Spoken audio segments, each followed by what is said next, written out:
Oi, gente, tudo bem? Desculpe, hoje eu me atrasei um pouquinho.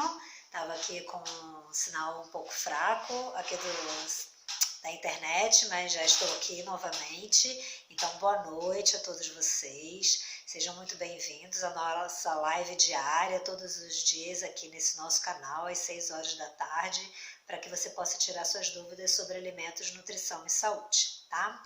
Bom, eu tenho uma novidade para vocês. Nós estamos fazendo uma pesquisa onde a gente está querendo fazer um estudo referente ao consumo de frutas, verduras, legumes e suplementos alimentares. Então a gente vai encaminhar essa pesquisa para todo mundo e se vocês puderem responder o nosso formuláriozinho vai ser bem legal vocês poderem participar, tá? E se quiserem compartilhar e divulgar também vai ser bem legal. Depois, quando a gente tiver os resultados dessa pesquisa, a gente vai conversar aqui com vocês também sobre o que a gente vai observar e os alertas que a gente vai ter, beleza?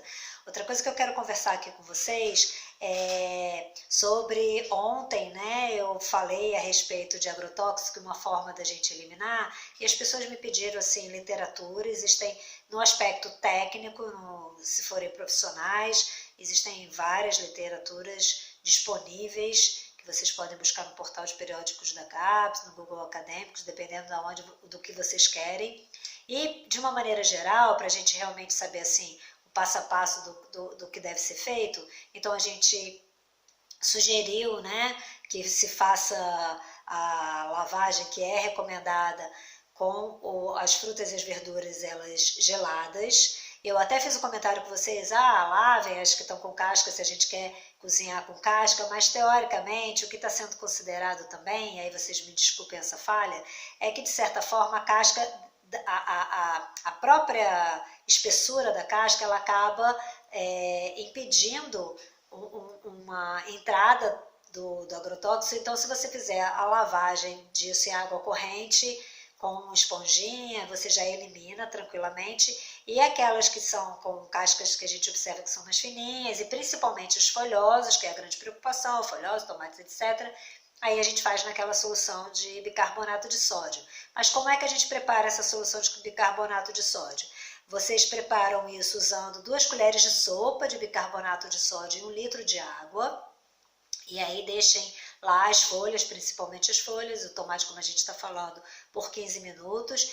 Depois vocês passam para tirar o excesso do bicarbonato, como a gente falou, em outra solução, onde vocês coloquem 2 colheres de sopa de vinagre, também em 1 litro de água.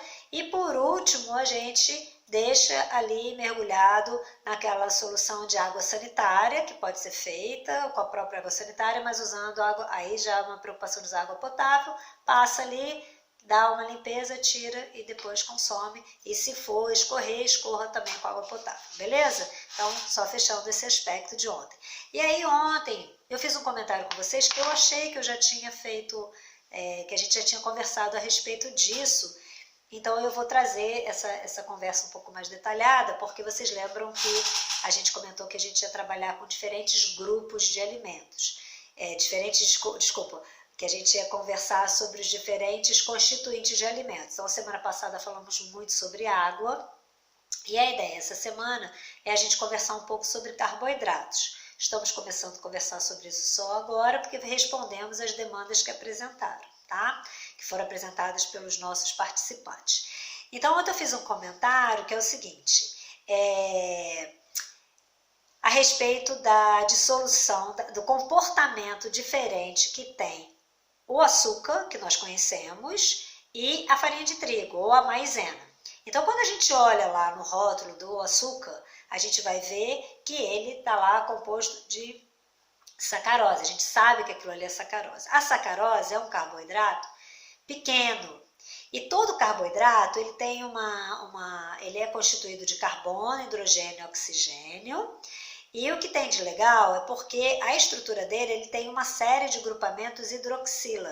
O que é isso, Edna? São grupamentos que também são encontrados na água. Aquele grupamento hidroxila é o OH. O que quer dizer isso? Quando eu tenho esses grupamentos ali disponíveis, assim, sem estar interagindo com ninguém, que acontece? Quando a água vem, rapidamente ela dissolve. Então, a dissolução do açúcar na água é justamente porque eu ponho a água tem aqueles grupamentos também, o hidrogênio e a hidroxila, encontra os grupamentos hidroxila e aí eles dissolvem da forma mais natural possível, nós chamamos, e esse processo de dissolução ocorre como a gente chama de ponte de hidrogênio. Então isso é uma coisa bem legal. Aí quando a gente vai e faz isso com, por exemplo, a maisena, a gente pega a maisena e se a gente olhar lá a composição da maisena, a gente vai ver amido de milho. E aí o amido, ele é também um carboidrato, e a gente até já conversou, ele já é um carboidrato cheio de várias pequenas unidades dos carboidratos, porque a gente chama de assim, unidade funcional, ou seja, quando a gente come um alimento com carboidrato, o nosso organismo vai degradando, assim, quebrando esse alimento para que a gente absorva aquilo, produza energia a partir do que a gente chama da sua unidade funcional, que é a glicose, que é uma molécula bem pequenininha, comparado às outras. A sacarose já é um pouquinho maior, mas o amido já é uma molécula já bem grande. Então, o que acontece? Quando a gente pega a maisena, que ela é um carboidrato, tá lá amido, e a gente até conversou que esse amido, essa molécula grande, ela pode ter, ela vai juntando essas moléculas pequenas, que a gente chama de monossacarídeo, e vai formando uma rede, mas aí aqueles grupamentos que tem de hidroxila nos carboidratos, eles também vão se atraindo, eles por si só vão se atraindo, então eles vão se organizando de tal maneira a ficar uma estrutura menor. Aí o que vai acontecer? O que vai acontecer é que eu já não tenho esses grupamentos para reagir com tanta facilidade com a água. Aí o que a gente vê? Se vocês pegam e colocam uma colher de sopa de maisena num copo de água e colocam a água ali dentro, mexe, vocês vão ver que não vai dissolver. E se vocês deixam, vocês vão lá, vai ficar uma corzinha branca, mas se vocês deixarem o tempo, ela vai precipitar e você não vai ter essa interação. Por quê? Porque você não consegue interagir completamente. E aí, quando você faz isso, e aí você já joga isso aí dentro de uma panela e aquece, olha que coisa legal. Aí você, na verdade, você vai permitindo que essa água entre na molécula de carboidrato, como se ela estivesse, né, sugando, ela entra.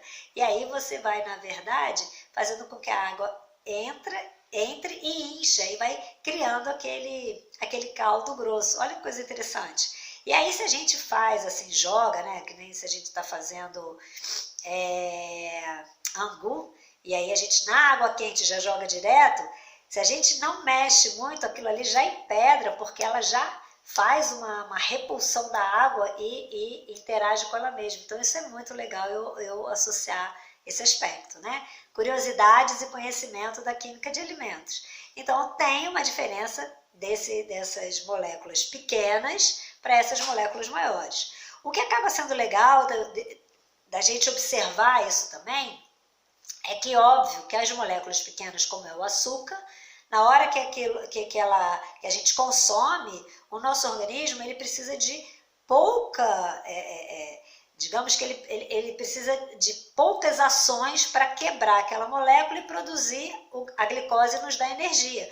Por isso quando a gente assim está meio, nossa, para baixo, que as pessoas têm que até falar, glicemia está baixa, dá uma balinha, que a pessoa imediatamente já começa a queima rapidamente. E quando a gente tem aquelas moléculas maiores, aí na verdade o organismo ele já tem que atuar de uma forma diferente para quebrar essas substâncias para que elas produzam energia. Então a quebra dessas substâncias vai sendo diferenciada de acordo com o tamanho da molécula e a composição, que a gente mencionou que o amido ele é uma estrutura que tem uma cadeia linear de amilose e uma cadeia que são os galinhos, amilopectina. A própria proporção disso vai fazer uma grande diferença. E aí o organismo tem substâncias, são enzimas que ajudam a quebrar para que a gente tenha essa produção de energia como se quer. E isso faz uma grande diferença numa dieta. Por exemplo, quando você quer uma energia maior, você já dá um carboidrato mais fácil de ser assimilado e você quer uma energia indo produzido de uma maneira mais lenta e você já dá um carboidrato não degradado tão rapidamente. Isso tem uma diferença quando a gente vai fazer um trabalho com o atleta, no momento em que ele está numa corrida ou no momento que ele está no treinamento, então tem umas coisas bem interessantes em relação a isso aí, beleza? Então, essa era a conversa que eu queria ter com vocês hoje. Então eu estou aqui de novo lembrando para vocês que esse nosso canal é um canal de informações e também um canal para tirar suas dúvidas. Então a gente sempre vai trazer alguma informação para você sobre alimentos, nutrição e saúde, e estamos aqui totalmente disponíveis para tirar as suas dúvidas nessa temática. Envie para nós qualquer dúvida que você tenha sobre esse tema, que a gente vai trazer isso como um tema do nosso dia a dia aqui da nossa live, tá? Lembrando novamente que nós estamos num momento muito especial da humanidade, onde nós devemos pensar mais em todos, não só nos que são próximos a nós, mas em todos, e desta forma pensar em todos é a gente manter o isolamento social, sair só se houver necessidade, e os locais onde estão começando a permitir a liberar o isolamento, a flexibilizar, melhor dizendo, o isolamento, façam um uso adequado de máscara, e ninguém está dizendo para as pessoas saírem sem as máscaras, e nesse momento a higienização das mãos, as pessoas já estão mais conscientes desse aspecto, mas é muito importante que a gente nos proteja e proteja os demais com o uso adequado da máscara, porque é a parte da respiração que a gente também tem esse processo de contaminação. Então a máscara, a gente respira tanto pelo nariz quanto pela boca, algumas pessoas no falar, a gente deixa gotículas e tudo mais, então a máscara ela tem que ser usada tapando toda essa região, tanto para que a gente evite de receber, quanto para a gente deixar de passar qualquer gotícula nossa, porque a gente pode até estar contaminado e não ter nenhum sintoma, né? Então a gente tem essa preocupação. E esse material da máscara, quando a gente tira a máscara, teoricamente a nossa respiração toda ficou aderida naquele tecido. Então, aquele tecido tem também os vírus que nós temos naturais e os não desejados estarão por ali também, ou seja, é um material de contaminação. Então a gente não deve deixar em qualquer lugar e simplesmente não tirar, fechar direitinho e, se for, lavar adequadamente ou despejar embaladinho para que ninguém que mexa naquilo tenha chance de se contaminar. Vamos pensar nisso, porque isso é uma coisa legal para a gente fazer e para a gente também divulgar para todo mundo que a gente está vendo por aí, tá bom? Então, fiquem com Deus. Até amanhã, nós, se Deus quiser, estaremos aqui novamente.